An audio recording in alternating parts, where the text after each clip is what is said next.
So ayun, magwi-window shopping na naman kami. Nandito kami sa Gotemba. So dyan, maraming mga outlet store. May dedicated nga sila para sa Pokemon eh. Si Pikachu, pati siya, pagod na. Umalis kami nang walang binibili. Tapos ayan, nasa Ichiran na kami agad. So di ko lang na-videoan pero may exam pa yan. Ayan, pipindot na lang, manggugulo pa.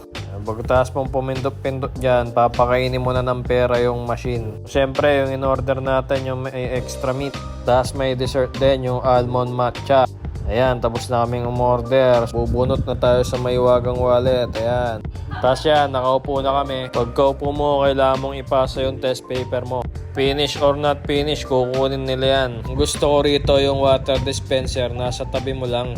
Kaya napaisip tuloy ako, ba't ako umorder nito eh. Di bali ang mahalaga, kakain na. Ito na yung ramen. So kung mapapansin nyo, may harang kasi bawal magkopyahan eh.